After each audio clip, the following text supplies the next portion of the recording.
ಕಾರ್ಯಕ್ರಮವನ್ನು ಪ್ರಾರಂಭಿಸುವುದಕ್ಕೆ ಮೊದಲಿಗೆ ಸದ್ಗುರುಗಳಾದಂತಹ ಪಿತಾಮಹ ಪತ್ರಿಜಿಯವರಿಗೆ, ನನಗೆ ಜ್ಞಾನವನ್ನು ನೀಡಿದಂತಹ ತಟವರ್ತಿ ವೀರರಾಘವರಾವ್ ಮತ್ತು ರಾಜಲಕ್ಷ್ಮಿ ಅಮ್ಮನವರ ಪಾದ ಪದ್ಮಗಳಿಗೆ ಶರಣಾರ್ಥಿಗಳನ್ನು ತಿಳಿಸುತ್ತಾ, ಮತ್ತು ಈ ಕಾರ್ಯಕ್ರಮದಲ್ಲಿ ಭಾಗವಹಿಸಿರ್ತಕ್ಕಂಥ ಎಲ್ಲ ನಮ್ಮ ಕೂಡಲ ಸಂಗನ ಶರಣಯರಿಗೂ ಶರಣಾರ್ಥಿಗಳು. ಇಲ್ಲಿ ನೋಡಿ, ಸಂಕಲ್ಪ ಇದ್ದರೆ ಆಧ್ಯಾತ್ಮದಲ್ಲಿ ಖಂಡಿತ ಆಗುತ್ತೆ. ನಾನು ಹುಬ್ಳಿಲಿ ಒಂದು ಕ್ಲಾಸ್ ಮಾಡಬೇಕು ಅಂತ ಅನ್ಕೊತಾ ಇದ್ದೆ. ಹುಬ್ಳಿಲಿ ಕ್ಲಾಸ್ ಮಾಡಬೇಕು ಅಂತ ಅನ್ಕೊತಾ ಇದ್ದೆ. ಗೌರಿಬಿದನೂರಲ್ಲಿ, ಹುಬ್ಳಿಯಲ್ಲಿ ಎಲ್ಲ ಮಾಸ್ಟರ್ ಹತ್ತತ್ರ ಇರೋರಲ್ಲ ಇವರೆಲ್ಲ ಮಾಸ್ಟರ್ ಹತ್ತತ್ರ ಇರೋವ್ರೆ. ನಾನು ದೂರ ಇದ್ದೀನಲ್ಲ. ನಾನು ಗೌರಿಬಿದನೂರಿಂದ ಹೆಂಗ್ ಕರೆದ್ರು ಮತ್ತೆ ನಮ್ಮನ್ನ? ಸಂಕಲ್ಪ ಶಕ್ತಿ ಅಲ್ವಾ? ಸಂಕಲ್ಪ ಶಕ್ತಿ ಮಾಡಬೇಕು ಅಂದ್ಕೊಂಡಿದ್ದೆ. ಆಮೇಲೆ ನಂದಾ ಮೇಡಮ್ ಅವರು ನನಗೆ ಅರ್ಥ ಆಗಲಿಲ್ಲ. ಕ್ಲಾಸು ಅಂದ್ರೆ ನಾನು ಏನು ಅಂದ್ಕೊಂಡಿದ್ದೆ ಅಂದರೆ, ಜನರಲ್ಲೇ 1 ಗಂಟೆ ಕ್ಲಾಸ್ ಮಾಡೋಕ್ಕೆ ಕರೀತಾರಲ್ವಾ ಎಲ್ಲರೂ, ಸತ್ಸಂಗ ಮಾಡೋಕ್ಕೆ 1 ಗಂಟೆ ಕ್ಲಾಸ್ ಕರೀತಾರೆ, 1 ಗಂಟೆ ಕ್ಲಾಸ್ ಅಲ್ವಾ, ಹೋಗೋಣ ಬಿಡು ಅಂದ್ಕೊಂಡೆ. ಆಮೇಲೆ ಫೋನ್ ಮಾಡಿ ಅವರು, ನಾನು ರಿಸರ್ವೇಷನ್ ಬುಕ್ ಮಾಡ್ಕೊಂಡ್ಬಿಟ್ಟಿದ್ದೆ ಟ್ರೈನ್ಗೆ. ಸರ್ ಹೆಂಗಮ್ಮ ಕ್ಲಾಸು? ಮತ್ತೆ ಫೋನ್ ಮಾಡಿದ್ರು. ಸರ್ ಬೆಳಗ್ಗೆ 8ರಿಂದ ಧ್ಯಾನ ಮುಗಿಯುತ್ತೆ, 8ರಿಂದ 9 ಗಂಟೆವರೆಗೆ ನಿಮ್ಮದು ಶೇರ್ ಮಾಡ್ತೀರಾ ಅಂತಂದ್ರು. ಮನಸ್ಸಲ್ಲಿ ಎಲ್ಲೋ ಒಂದು ಕಡೆ ನಾನು ಬರೀ 15 ನಿಮಿಷ ಮಾತನಾಡೋದಕ್ಕೆ ಇಲ್ಲಿಂದ ಅಲ್ಲಿಗೆ ಹೋಗ್ಬೇಕಾ ಅಂತ ಅನ್ನಿಸ್ತು ನನಗೆ. 15 ನಿಮಿಷಕ್ಕೆ ಇಲ್ಲಿಂದ ಚಾರ್ಜು ರಾತ್ರಿ ಎಲ್ಲ ನದಿಲಿ ನಿದ್ಗೆಟ್ಕೊಂಡು ಗೌರಿಬಿದನೂರ್ಗೆ ಹೋಗಿ ಇಲ್ಲಿಂದ ಬರಬೇಕಾ ಅಂತ ಅನ್ನಿಸ್ತು. ಆಮೇಲೆ ಪತ್ರಿಜಿಯವ್ರ ಜ್ಞಾಪಕ ಬಂದರು. ಪತ್ರಿಜಿಯವರು ಒಬ್ರಿಗೆ ಧ್ಯಾನ ಹೇಳ್ಕೊಡೋದಕ್ಕೆ ರೈಲಲ್ಲಿ ಜನರಲ್ಲಲ್ಲಿ ನಿಂತ್ಕೊಂಡೋಗಿ ಧ್ಯಾನ ಹೇಳ್ಕೊಟ್ಟು ಬಂದಿದ್ದಾರೆ ಪತ್ರಿಜಿಯವರು ಅಲ್ವಾ? ಆಯ್ತು, ಸರಿ ಅಂದೆ. ಆಕ್ಚುಲಿ ಅವ್ರು ಹೇಳಿದ್ದು ಇವತ್ತು ಬೆಳಗ್ಗೆ ನಂದಿತ್ತು ಕ್ಲಾಸು. ಸರ್ ಬೆಳಗ್ಗೆ ಆಯ್ತಮ್ಮ ಅಂದೆ. ಮತ್ತೆ ಇವಾಗ ಸಿಕ್ತಲ್ಲ, ಬೆಳಗ್ಗೆ ಕಡಿಮೆ ಯಾವ್ದಿತ್ತಲ್ಲ, ಇವಾಗ 1/2 ಅವರ್ ಸಿಕ್ತಲ್ಲ ಕ್ಲಾಸ್ ಮಾಡೋದಕ್ಕೆ. ಇದು ಸಂಕಲ್ಪ ಶಕ್ತಿ ಅಲ್ವಾ? ಮತ್ತೆ ನಂದು ಎಕ್ಸ್ಪೀರಿಯನ್ಸು ಎಷ್ಟು ಜನ ಕೇಳಿದ್ದೀರಾ? ಕೈ ಎತ್ತಿ. ನನ್ನ ಎಕ್ಸ್ಪೀರಿಯನ್ಸು ಅಷ್ಟೇನಾ? ಸಿಂಪಲ್ ಆಗಿ ಒಂದು 5 ನಿಮಿಷ ನನ್ನ ಎಕ್ಸ್ಪೀರಿಯನ್ಸ್ ಹೇಳ್ಬಿಡ್ತೀನಿ, ಮೆಡಿಟೇಷನ್ ಎಕ್ಸ್ಪೀರಿಯನ್ಸ್ ಹೇಳ್ತೀನಿ. ನಾನು 2012 ಧ್ಯಾನಕ್ಕೆ ಬಂದಿದ್ದು. 2012 ನಾನು ಧ್ಯಾನಕ್ಕೆ ಬಂದಿದ್ದು. ಆಕ್ಚುಲಿ ನಾನು ಧ್ಯಾನಕ್ಕೆ ಬಂದಿದ್ದು, ನಾನು ಪಿರಮಿಡ್ ಸೊಸೈಟಿಯಿಂದ ಧ್ಯಾನ ಕಲೀಲಿಲ್ಲ. ಯಾರೋ ರಂಗನಾಥ್ ಸಾರ್ ಅಂತವರು, ಶುಭರಾಜ್ ಅಂತ ಅಷ್ಟರಲ್ಲಿ ತುಂಬ ಫ್ರೆಂಡು. ಸರ್ ಧ್ಯಾನ ಮಾಡಿ ಸಕ್ಕರೆ ಕಾಯಿಲೆ ಹೋಗುತ್ತೆ ಅಂದರು. ಆ್ಯಕ್ಚುಲಿ ನಾನು ಬಂದದ್ದು ಸಕ್ಕರೆ ಕಾಯಿಲೆ ಕಳ್ಕೊಳ್ಳೋದಕ್ಕೋಸ್ಕರ ಧ್ಯಾನಕ್ಕೆ ಬಂದಿದ್ದು. ಆಯಿತು ಅಂತ ಅಂದೆ. ಅದಕ್ಕೆ ಮುಂಚೆ ನೋಡಿ, ಧ್ಯಾನವನ್ನ ಯಾರಿಗೆ ಆಗಲಿ ಮಾಡಿ ಅಂತ ಹೇಳ್ಬಾರ್ದು, ಮಾಡಿ ಅಂತ ಹೇಳ್ಬೇಕಷ್ಟೇ ಅಲ್ವಾ? ಒಂದ್ಸಾರಿ ಮಾಡಪ್ಪ ಅಷ್ಟೇ. ನಂದು ಕೂಡ ಎಕ್ಸ್ಪೀರಿಯನ್ಸೆ. ಅದಕ್ಕೆ ಮುಂಚೆ ನಮ್ಮೂರಲ್ಲೇ ಒಬ್ರಿದ್ದು ನಂಜಪ್ಪ ಅಂತಾನ, ಅರವಿಂದ್ ಸೌಜನ್ಯ ಕ್ಲಾಸ್ ನಡೀತಾ ಇತ್ತು. ಅಣ್ಣ ಧ್ಯಾನ ಮಾಡೋಣ, ಸಕ್ಕರೆ ಕಾಯಿಲೆ ಹೋಗುತ್ತೆ ಅಂದ್ರು. 2 years ಬ್ಯಾಕ್. ಅವಾಗ ಹೋದೆ. ನಾನು ಕೂತ್ಕೊಂಡು ಒಂದು 5 ನಿಮಿಷ ಕೂತ್ಕೊಂಡೆ. 5 ನಿಮಿಷ ಕೂತ್ಕೊಂಡೆ. ಸಕ್ಕರೆ ಕಾಯಿಲೆನೂ ಹೋಗ್ಲಿಲ್ಲ, ಏನೂ ಹೋಗ್ಲಿಲ್ಲ. ಏನ್ ಧ್ಯಾನ ಹೋಗಪ್ಪ ಅಂತ ಅಂದ್ಕೊಂಡೆ 5 ನಿಮಿಷ. ಆಮೇಲೆ ನೋಡಿ 2012 ಹೇಳ್ದ, ಅದೇನೋ ನನಗೆ ಗೊತ್ತಿಲ್ಲ. ಕೂತ್ಕೊಂಡೆ ಒಂದು 45 ಮಿನಿಟ್ಸ್ 50 ಮಿನಿಟ್ಸು ಕೂತ್ಕೊಂಡೆ. ಏನು, ನನಗೆ ಈ ಸೊಸೈಟಿ ಕತೆ ಎಲ್ಲ ಗೊತ್ತಿಲ್ಲ. ಕಾಲು ನೀಚ್ಕೋಬೋದು, ಗೋಡೆ ಹೊರ್ಕೋಬೋದು, ಗೊರಕೆ ಇಕ್ಬೋದು ಅನ್ನೋದು ನನಗೆ ಗೊತ್ತಿಲ್ಲ. ಹೆಂಗಾರು ಮಾಡೋದು, ಏನೂ ಮಾಡಬಾರ್ದೇನೋ, ಕಾಲು ನೀಚ್ಕೋಬಾರ್ದೇನೋ, ಸೈಟಾಗೆ ಕೂತ್ಕೋಬೇಕೇನೋ, ಕಾಲು ತೆಗಿಬಾರ್ದೇನೋ ಅಂತೇಳಿ 3/4 ಗಂಟೆ ಕೂತ್ಕೊಂಡೆ. ಏನೋ ಇದೆ ಇದರಲ್ಲಿ ಅಂತ 4 ಗಂಟೆ ಕೂತ್ಕೊಂಡ್ಬಿಟ್ಟೆ. ಒಂದೇ ಸಿಟ್ಟಿಂಗ್ 4 ಗಂಟೆ ಕೂತ್ಕೊಂಡೆ. ನಾನು ಸತ್ಯ ಏನು ಹೇಳ್ತಾ ಇದ್ದೀನಿ, ಸತ್ಯ ಅನುಭವವಾಗಿ ನಾನು ಹೇಳ್ತಾ ಇದ್ದೀನಿ. ಇಲ್ಲಿ ನಾನು ತತ್ವ ಹೇಳಕ್ ಬಂದಿಲ್ಲ. ಇಲ್ಲಿ ಆಧ್ಯಾತ್ಮ ಅನುಭವವೇ ಜ್ಞಾನ ಅಲ್ವಾ? ಕೂತ್ಕೊಂಡೆ 4 ಗಂಟೆ ಕೂತ್ಕೊಂಡೆ. ಕಾಲು ನೋಯ್ತಾ ಇದೆ. ನನ್ಗೇನು ಕಾಲು ನೀಚಬಾರ್ದೇನೋ ಅಂತ. ಕಾಲು ನೋಯ್ತಾ ಇದೆ. ನಾನು ಸಂಕಲ್ಪ ತಗೊಂಡೆ, ನಾನು ಒಬ್ಬಟ್ಟು ತಿನ್ಬೇಕು ಅಂತಾನ. ಶುಗರ್ ನಾನು ಅದಕ್ಕೆ ಮುಂಚೆನೂ ಈ ಸಾರು ಇವಾಗ ಹೇಳ್ತಿರಲ್ವಾ, ಇದು ಆರೋಗ್ಯ, ಓಕೆನೇ, ಆರೋಗ್ಯನೇ. ಅದಕ್ಕೆ ಮುಂಚೆ ಸಾರು ಏನು ಹೇಳಿದ್ರು ಅದನ್ನ ಫಾಲೋಅಪ್ ಮಾಡ್ತಾ ಇದ್ದೆ. ಆರೋಗ್ಯ ಹೆಂಗಿರ್ಬೇಕು, ಡಯಾಬಿಟಿಕ್ ಬಂದವ್ರು ಹೆಂಗಿರ್ಬೇಕು, ಎಷ್ಟು ತಿನ್ಬೇಕು ಅಂತ ಡಯಾಕೋನ್ಗೆ ಹೋಗಿದ್ದೆ. ಅವ್ರು ಹೆಂಗೆ ಹೇಳ್ತಾರೋ ಹಂಗೆ. ಇಲ್ಲೇನು ಗೊತ್ತಾ, ಊಟ ಬಲ್ಲವನಿಗೆ, ಮಾತು ಬಲ್ಲವನಿಗೆ, ಧ್ಯಾನ ಬಲ್ಲವನಿಗೆ ರೋಗಾನೂ ಇಲ್ಲ, ಜಗಳನೂ ಇಲ್ಲ.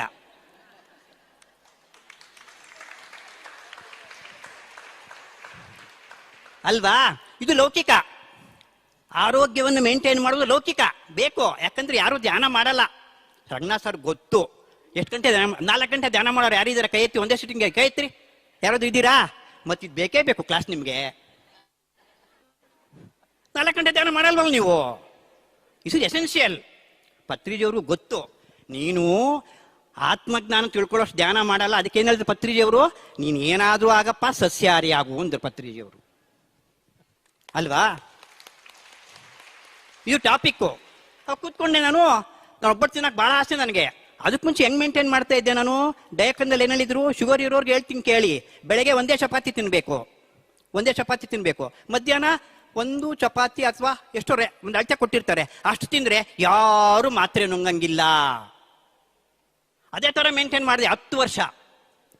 ನಾನು ಧ್ಯಾನ ಮಾಡೋದಕ್ಕಿಂತ ಮುಂಚೆ ಕೂಡ ನಾನು ಮಾತ್ರೆಗಳು ತಗೊಂತಿರ್ಲಿಲ್ಲ ಅಲ್ವಾ? ಸ್ವಲ್ಪ ದೇಹ ಸಣ್ಣ ಆಗಿತ್ತು, ಮುಖ ಎಲ್ಲ ಸಹಜವಾಗುತ್ತೆ ಅಲ್ವಾ? ಆಯ್ತು, ಏನಾಯ್ತು ಆಮೇಲೆ ಧ್ಯಾನ ತುಂಬಾ ಧ್ಯಾನ ಮಾಡಿದ್ರೆ 4 ಗಂಟೆ. ಆ ಥರ ನಾನು 4 ಗಂಟೆ 2 ಸಿಟ್ಟಿಂಗ್ ಮಾಡಿದ್ದೀನಿ. 8 ಗಂಟೆ ಧ್ಯಾನ ಮಾಡಿದೆ. ನನಗೆ ಗೊತ್ತಿಲ್ಲ, ನನ್ನ ಉದ್ದೇಶ ಎಲ್ಲ ಒಬ್ಬಟ್ಟು ತಿನ್ಬೇಕು ಅಷ್ಟೇನು ಏನಿಲ್ಲ. ಆಧ್ಯಾತ್ಮ ಏನು ಗೊತ್ತಿಲ್ಲ ನನಗೆ, ಆಧ್ಯಾತ್ಮ ಏನು ಗೊತ್ತಿಲ್ಲ. ಒಬ್ಬಟ್ಟು ತಿನ್ಬೇಕು, ಪಾಯಸ ತಿನ್ಬೇಕು, ಬಹಳ ಇಷ್ಟ ನನಗೆ. ಆಮೇಲೆ ಬಂತು ಧ್ಯಾನ ಮಾಡಿದ್ರೆ ಸಿಟ್ರಿಕ್ ಆಮ್ಲ ಜಾಸ್ತಿ ಉತ್ಪಾದನೆ ಆಗುತ್ತೆ ತುಂಬಾ ಧ್ಯಾನ ಮಾಡಿದವ್ರಿಗೆ. ನೀವು 1 ಗಂಟೆ ಧ್ಯಾನ ಮಾಡೋರಿಗೆ ನಾವು ಕ್ಲಾಸ್ ಏನು ತಲೆ ಒಳಗೆ ಹೋಗಲ್ರಿ. ನಿಮಗೆ ಕ್ಲಾಸ್ ಹೇಳಿದ್ರು ತಲೆ ಒಳಗೆ ಹೋಗಲ್ಲಪ್ಪ. ತುಂಬಾ ಧ್ಯಾನ ಮಾಡಿದ್ರೇನೆ ಧಾರಣೆ ಮಾಡ್ಕೊಳಕ್ಕಾಗೋದು ಅಲ್ವಾ? ಏನೋ ಕೇಳ್ತೀರಾ, ಚಪ್ಪಾಳೆ ಹೊಡಿತೀರಾ, ಚೆನ್ನಾಗಿದೆ ಅಂತೀರಾ. ಸುಮ್ಮನೆ ಚೆನ್ನಾಗಿದೆ ಅಂದ್ರೆ ಏನು? ನೀವು ಚೆನ್ನಾಗಿರ್ಬೇಕು ಅಲ್ವಾ? ಮಾಡ್ಬೇಕು ಧ್ಯಾನ ಹೆಚ್ಚಾಗಿ. ಹಂಗಾಯ್ತು, ಹಸು ತುಂಬಾ ಆಗೋಯ್ತು. ತಿಂದೆ 1 ಚಪಾತಿ 8 ಚಪಾತಿ, 20 ಕರ್ಗಡ್ಬು ಅಂತೀವಿ ನಮ್ಮ ಕಡೆ. ನಾವು ಒಬ್ಬಟ್ಟು ಅಂತೀವಿ, ನೀವೇನು ಹೋಳಿಗೆ ಅಂತೀರೇನಪ್ಪ. ಎಲ್ಲ ತಿನ್ಬಿಟ್ಟೆ, ಕಂಪ್ಲೀಟ್ ಶುಗರ್ ರೈಸ್ ಆಗೋಯ್ತು. ಶುಗರು 500 ಹೊರಟೋಯ್ತು ಶುಗರು. ಅದಕ್ಕೆ ಮುಂಚೆ ಏನಾದ್ರು ನಾನು 140, 150 ಆದ್ರೆ ಅಯ್ಯೋ ನಾನು ಸತ್ತೋಗ್ಬಿಡ್ತೀನೇನೋ, ಜಾಸ್ತಿ ಆಗಿದೆ, ಸತ್ತೋಗ್ಬಿಡ್ತೀನೇನೋ ಅಂತೇಳಿ ಏನೇನೋ ಸರ್ಕಸ್ ಮಾಡೋದು, ಅದು ತಿಂದಂಗಿರೋದು. ನಾನು ಸತ್ಯನೇ ಹೇಳ್ತಾ ಇದ್ದೀನಿ, 500 ಆದಾಗ ಕೂಡ ನಾನು ವಿಚಲಿತನಾಗಲಿಲ್ಲ.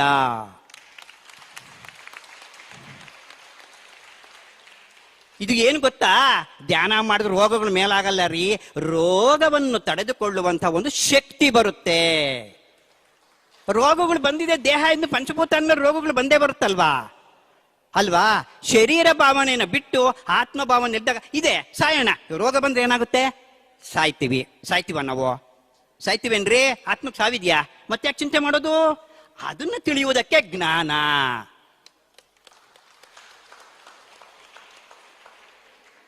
ಆಯ್ತಲ್ಲ? ಹಂಗಾಯ್ತು, 500 ಹೋಯ್ತು, ತೋರಿಸ್ದೆ ಡಾಕ್ಟರ್ಗೆ. ಮತ್ತೆ ಬುದ್ಧ ಪೌರ್ಣಮಿ ಇತ್ತು ಸ್ವಲ್ಪ ಹತ್ತಿರದಲ್ಲೇನೆ, ಶಂಕರ್ ಭಟ್ ಅಂತ. ಬುದ್ಧ ಪೌರ್ಣಮಿಗೆ ಹೋದೆ. ಅಲ್ಲಿ ಡಾಕ್ಟ್ರು, ಏನ್ರಿ 500 ಇದೆ ಹಿಂಗಿದ್ದೀರಾ ಅಂದೆ. ಧ್ಯಾನ ಮಾಡ್ತೀನಿ ಸಾರ್ ಅಂತಂದೆ ನಾನು. 500 ಇದೆ ಹಿಂಗೆ ಧ್ಯಾನ ಮಾಡ್ತೀನಿ ಸಾರ್ ಅಂತಂದೆ. ಅಯ್ಯಪ್ಪ 4 ಗಂಟೆ ಹೆಂಗಪ್ಪ ಧ್ಯಾನ ಮಾಡ್ತೀರಾ ಅಂತಂದ್ರು. ಕುತ್ಕೊಂತೀನಿ ಸರ್, ರಾತ್ರಿ 2 ಗಂಟೆಗೆ ಕುತ್ಕೊಂತೀನಿ ಅಂತಂದೆ. ಈಗ ಪಕ್ಕದಲ್ಲಿರೋರಿಗೆ ನೋಡಿ ಹೆಂಗಿರುತ್ತೆ ಅಂತ, ರೀ ನೀವು ಧ್ಯಾನ ಮಾಡ್ರಿ ಅಂತ ಹೇಳ್ತಾ ಇದ್ದಾರೆ ಡಾಕ್ಟ್ರು.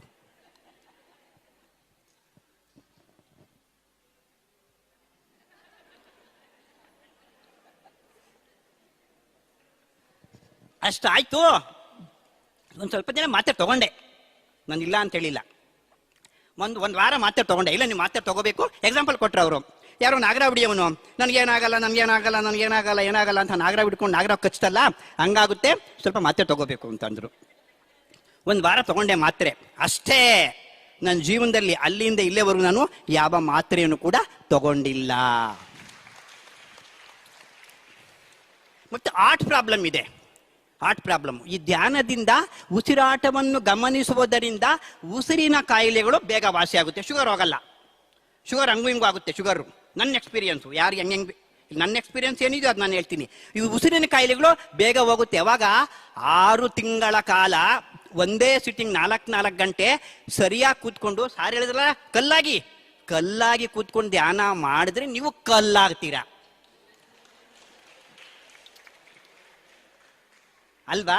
ಕಲ್ಲಾಗೋದೊಂದು ಏನಾದ್ರೂ ಆಗ್ಲಿ, ಮಳೆನಾದ್ರೂ ಬರ್ಲಿ, ಹೇಳ್ತೀವಲ್ಲ, ಅಭಿಷೇಕ ಮಾಡ್ತೀವಲ್ಲ, ಅದಕ್ಕೆ ಹಾಲು ಹುಯ್ತೀವಿ, ತುಪ್ಪ ಹುಯ್ತೀವಿ, ಆಗ್ಲಕಾಯಿ ಹಾಕ್ತಿವಿ. ಆಹಾ ಏನಪ್ಪ ಆಕೆ ಅದು ಮಾತಾಡಲ್ವಲ್ಲ, ವಿಗ್ರಹ ಮಾತಾಡಲ್ವಲ್ಲ. ಅದ್ರ ಉದ್ದೇಶ ಹೋಗಲ್ಲ. ಏನ್ ತಿಳ್ಕೋಬೇಕು ಅಂದ್ರೆ ನಾವು, ಅದು ಹಂಗೆ ಹೆಂಗ್ ಸುಮ್ಮನೆ ಇರುತ್ತೋ, ನೀನು ಕೂಡ ಯಾರಾದ್ರೂ ಏನಾದ್ರೂ ಮಾಡಿದ್ರು ಸುಮ್ಮನೆ ಇರು ಅಂತ ದೇವಸ್ಥಾನಕ್ಕೆ ಹೋಗೋದು. ಮೊಕ್ಕದ ಕಲ್ಲರಿ ಅಲ್ಲಿ ಹೋಗೋದು ಅಲ್ವಾ? ಇದು ಹಿಂಗಾಯ್ತು. ಮತ್ತೆ ಇಲ್ಲೇವರೆಗೂ ನಾನು ಯಾವ ಮಾತೇ ಆರ್ಟ್ಗೆ ಉಸಿರಿನ ಸಂಬಂಧಪಟ್ಟಿದ್ದು ಆರ್ಟ್ ಪ್ರಾಬ್ಲಮ್ ಇದೆ ನನಗೆ. ಆರ್ಟ್ ಪ್ರಾಬ್ಲಮ್ ಇತ್ತೆ, ಟ್ರೈಗ್ಲಿಸರೈಡ್ಸ್ ಕೊಲೆಸ್ಟ್ರಾಲ್ ಅಂತಾರಲ್ವಾ, ಅದು 500 390 ಇತ್ತು. 390 ದಟ್ ಮಸ್ಟ್ ಬಿ ವಿತಿನ್ 160, 160 ಒಳಗಡೆ ಇರಬೇಕದು. ಅದು ಬರ್ತಾ ಬರ್ತಾ ಬರ್ತಾ ಸ್ವಲ್ಪ ಮೊದಲು ಗಾರ್ಲಿಕ್ಸ್ ಮಾತ್ರ ತಗೊತಾ ಇದ್ದೆ ನಾನು ಮೊದಲು. ಧ್ಯಾನಕ್ಕೆ ಬಂದಮೇಲೆ ಗಾರ್ಲಿಕ್ಸ್ ನುಂಗಂಗಿಲ್ವಲ್ಲ, ಬಿಟ್ಬಿಟ್ಟೆ. ನಾನು ಧ್ಯಾನ ಮಾಡಿ 6 ತಿಂಗಳಿಗೆ ಆಹಾರ ಪದ್ಧತಿ ಚೇಂಜ್ ಮಾಡ್ಕೊಂಡ್ಬಿಟ್ವಿ ನಾವು. ಕೇಳಿದ ತಕ್ಷಣನೇ ಇಲ್ಲೇವರೆಗೂ ನಾವು ಎಲ್ಲಿ ಊಟ ಮಾಡಲ್ಲ, ನಾವು ಉಪವಾಸ ಅನ್ನೋದು ಇರ್ತೀವಿ, ಊಟ ಮಾಡಲ್ಲ, ಗಾರ್ಲಿಕ್ಸ್ ತಿನ್ನಲ್ಲ ಅಲ್ವಾ. ಆ ಗಾರ್ಲಿಕ್ಸ್ ಮಾತ್ರ ತಗೊಳಂಗಿಲ್ವಲ್ಲ, ಬಿಟ್ಬಿಟ್ಟೆ, ವಾಸಿ ಆಗೋಯ್ತು. ಇಲ್ಲೇವರೆಗೂ ಜಾಸ್ತಿ ಆಗಿಲ್ಲ. ಇನ್ನು ಶುಗರ್ ಹಂಗಾಗಿದೆ. ಇಲ್ಲೇವರೆಗೂ ಆ ಹಾರ್ಟ್ ಸಮಸ್ಯೆ ನನಗೆ ಜಾಸ್ತಿ ಆಗಲೇ ಇಲ್ಲ ಅಲ್ವಾ. ಇದು ಭೌತಿಕವಾದಂಥ ಎಕ್ಸ್ಪೀರಿಯನ್ಸು. ಯಾವುದಿದು? ದೇಹ ಎಕ್ಸ್ಪೀರಿಯನ್ಸ್. ಬಟ್ ಆಮೇಲೆ ಗೊತ್ತಾಗಿದ್ದು ಯಾವಾಗ ನನಗೆ, ಈ ಜ್ಞಾನ ಅಂತಕ್ಕಂಥದ್ದು ಏನಕ್ಕೆ? ಧ್ಯಾನ ಜ್ಞಾನಕ್ಕೆ. ಇದನ್ನ ತಿಳಿದಿದ್ದು ನಾನು ತಟವರ್ತಿ ರಾಘವ ಸಾರಿಂದ. ಜೋರಾಗಿ ಚಪ್ಪಾಳೆ ತಟವರ್ತಿ ರಾಘವ ಸಾರ್ ರಾಜಲಕ್ಷ್ಮಿ ಅಮ್ಮನವರಿಗೆ. ಅವ್ರ ಕ್ಲಾಸ್ಗೆ ಕೇಳೇನೆ ಇನ್ಸ್ಪೈರ್ ಆಗಿದ್ದು ನಾನು. ಮೊದಲೇ ಅನ್ಕೊಂಡಿದ್ದೆ ಧ್ಯಾನ ಅಂದ್ರೆ ರೋಗಗಳು ಭೋಗಗಳು ಅನ್ಕೊಂಡಿದ್ವಿ. ಧ್ಯಾನ ಅಂದ್ರೆ ರೋಗಕ್ಕೂ ಅಲ್ಲ ಭೋಗಕ್ಕೂ ಅಲ್ಲ, ಯೋಗಿ ಆಗುವುದಕ್ಕೆ ಧ್ಯಾನ ಅಂದ್ರೆ. ಪತ್ರಿಜಿ ಹೇಳ್ತಾರೆ, ಏಯ್ ಆಸ್ಪತ್ರೆಗೆ ನಿನ್ ಕಾಯಿಲೆ ಬೇಕು ಅಂದ್ರೆ ಆಸ್ಪತ್ರೆಗೆ ಹೋಗು, ಯೋಗಿ ಆಗ್ಬೇಕು ಅಂದ್ರೆ ನನ್ ಕೂಡೆ ಬಾ ಅಂತ ಹೇಳ್ತಾರೆ ಪತ್ರಿಜಿ. ಯೋಗಿ ಆಗ್ಬೇಕು ಅಂದ್ರೆ ನನ್ ಕೂಡಿ ಬಾ. ಇವಾಗ ಯೋಗಿ ಆದ್ರೆ ಯಾವ ರೀತಿ ಲಾಭ ಬರುತ್ತೆ ಅಂತ ಹೇಳ.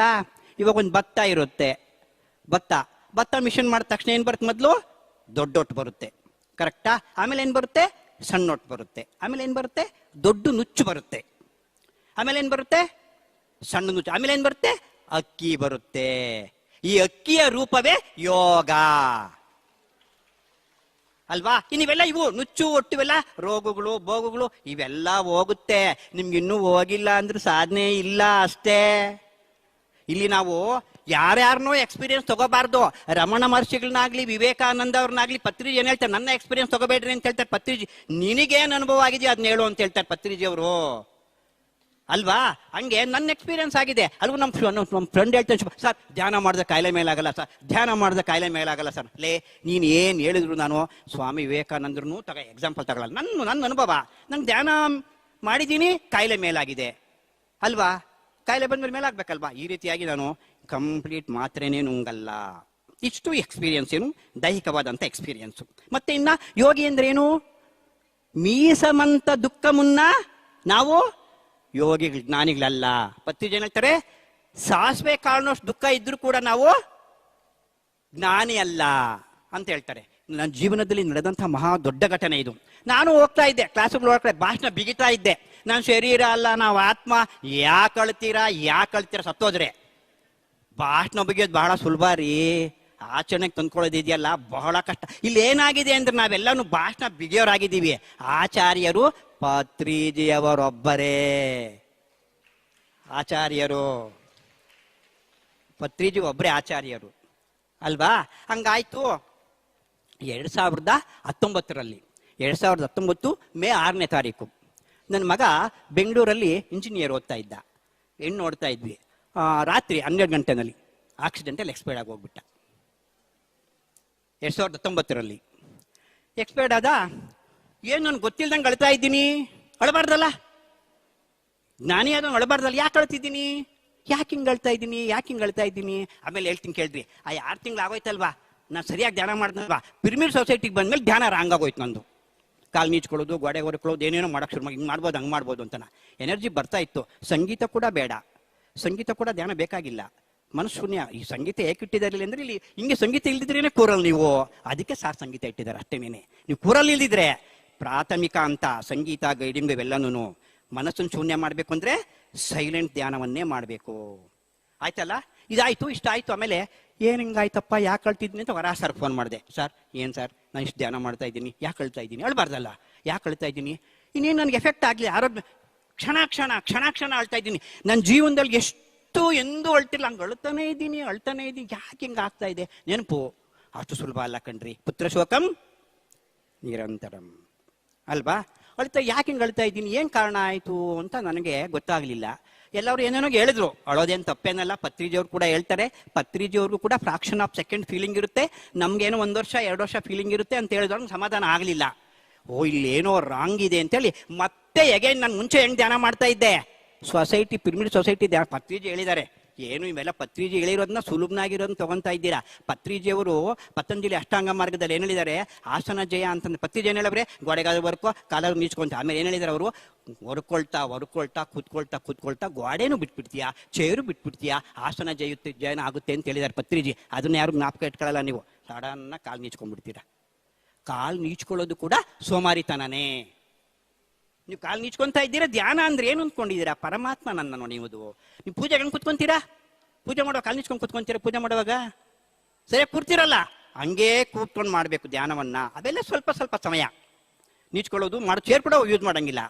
ಪತ್ರಿಜಿಯವರು ಎಲ್ರಿಗೂ ಧ್ಯಾನ ಬರಲಿ, ಎಲ್ಲರಿಗೂ ಧ್ಯಾನ ಇಂಟ್ರೂಸ್ ಆಗಲಿ, ಎಲ್ಲರಿಗೂ ಆಗಲಿ ಅಂತ ಮೇಲ್ನೋಟಕ್ಕೆ ಕೇಳಿದ್ದಾರೆ ಅಲ್ವಾ. ಆಗ ಮತ್ತೆ ನಾನು 4 ಗಂಟೆ ಸ್ಟ್ರೈಟಾಗಿ ಕುತ್ಕೊಂಡ್ಬಿಟ್ಟೆ. ಮರ್ತೋದೆ ನನ್ನ ಮಗನ್ನ, ಸತ್ಯ ಹೇಳ್ತಾ ಇದ್ದೀನಿ ನಾನು. ಅಲ್ಲಿವರೆಗೂ ಮರೆಯೋಕ್ಕಾಗಲಿಲ್ಲ ನನ್ನ ಮಗನ್ನ. ಅಂದ್ರೆ ಸರಿಯಾದ ಧ್ಯಾನವನ್ನು ಮಾಡಿದ್ರೇನೆ ಮಾತ್ರನೇ ಜ್ಞಾನ ಬರುವುದು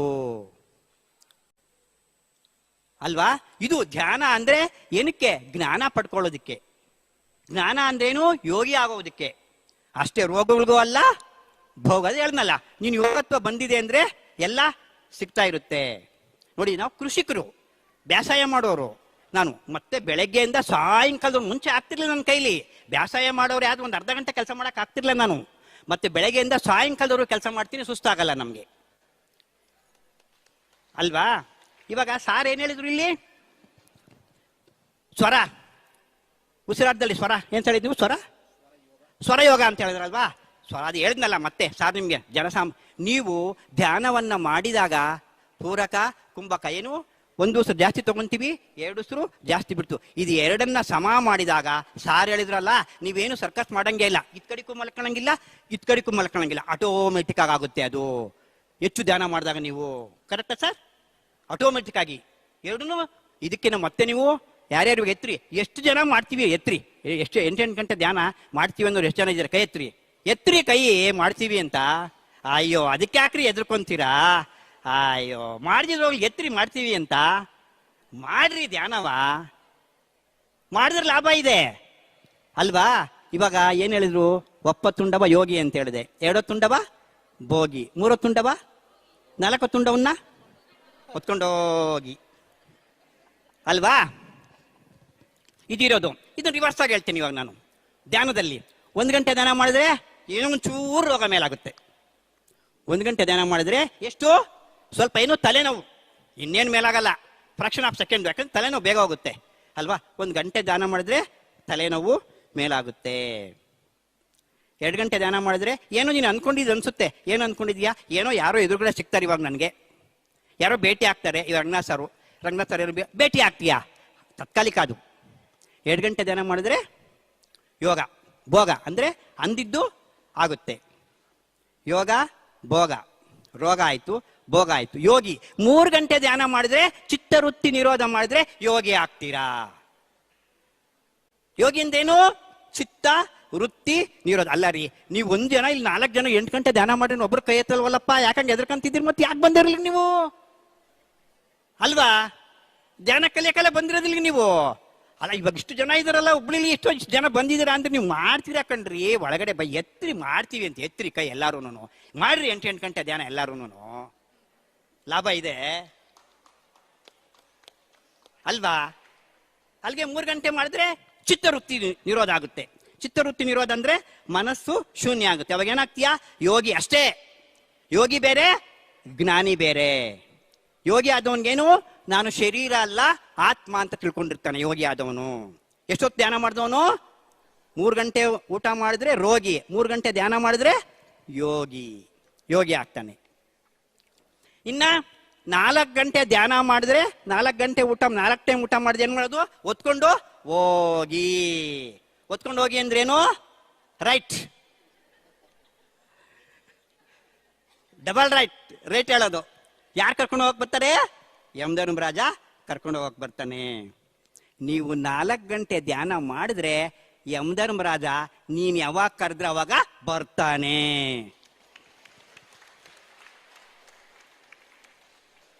ಅರ್ಥ ಆಯ್ತಾ? ಇದು 4 ಗಂಟೆಯ ಧ್ಯಾನದ ರಹಸ್ಯ. ಅರ್ಥ ಆಯ್ತಾ?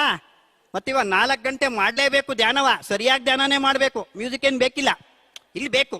ನಾವನ್ನಲ್ಲ, ಪತ್ರಿಜೆ ಹೇಳಿದ್ದಾರೆ, ಇವಾಗ ಕ್ಯಾಸೆಟ್ ಹಾಕೋದಕ್ಕೆ ಸಮಯ ಇಲ್ಲ. ಪತ್ರಿಜೆನ ಹೇಳಿದ್ದಾರೆ.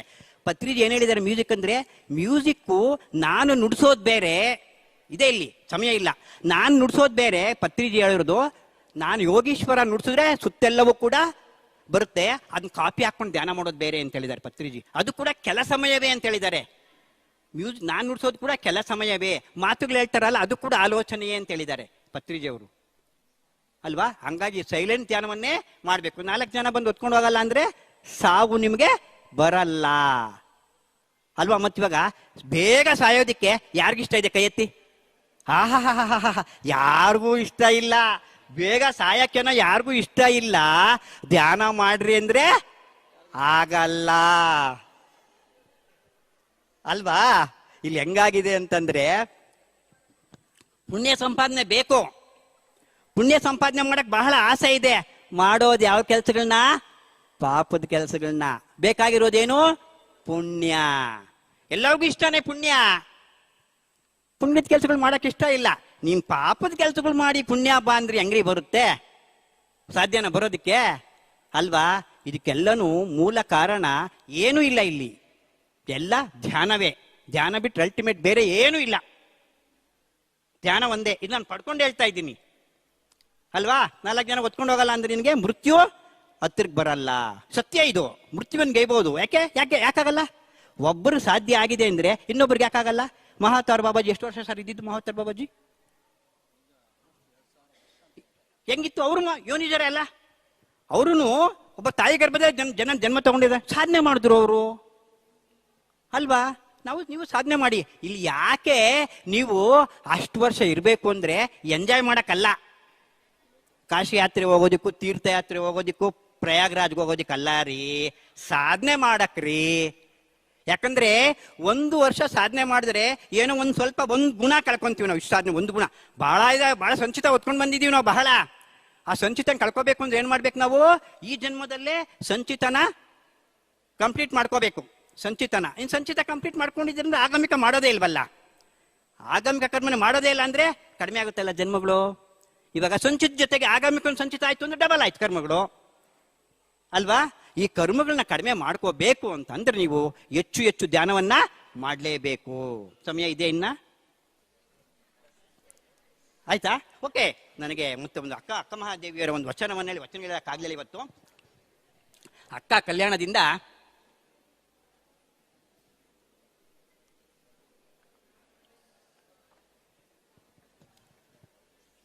ಅಕ್ಕ ಮಹಾದೇವಿ ಕಲ್ಯಾಣಕ್ಕೆ ಹೋದ್ರು. ಕಲ್ಯಾಣದಲ್ಲೆಲ್ಲ ಆಧ್ಯಾತ್ಮ ಕೊಟ್ಟರು. ಕಲ್ಯಾಣದಿಂದ ಶ್ರೀಶೈಲಕ್ಕೆ ಕೊಟ್ಟರು. ಅಲ್ಲಿ ಶ್ರೀಶೈಲಕ್ಕೆ ಅವರು ಎಲ್ಲ ಶರಣರು ಕರೆದ್ರು, ನಮ್ಮನೆಗೆ ಬನ್ನಿ. ಆಗ ಕಿನ್ನರಿ ಬೊಮ್ಮಯ್ಯನವರು ಅಕ್ಕನ ಬೀಳ್ಕೊಡೋದಕ್ಕೋಸ್ಕರವಾಗಿ ಈ ವಚನವನ್ನು ಹೇಳಿದ್ರು. ಈ ವಚನವನ್ನು ಹೇಳಿ ನನ್ನ ತರಗತಿಯನ್ನು ಮುಗಿಸ್ತೀನಿ. ಸೇರೇಣು ಸೇರಣಾರ್ತಿ ಏಲೆ ತಾಯೇ ನಮ್ಮವ್ವ, ಸೇರೇಣು ಸೇರಣಾರ್ತಿ ಕರುಣಾ ಸಾಗರ ನಿಧಿಯೇ ದಯಾಮೂರ್ತಿ ತಾಯೇ. ಸೇರೇಣು ಸೇರಣಾರ್ತಿ ಮಹಾಲಿಂಗ ತ್ರಿಪುರಾಂತಕದ ಉಂಟಾದ ತೊಡಕ ನೀವು ಬಿಡಿಸಿದವರಾಗಿ ಉಲುವೆತ್ತಿ ಬದುಕಿದೆನು. ಸೇರೇಣು ಸೇರಣಾರ್ತಿ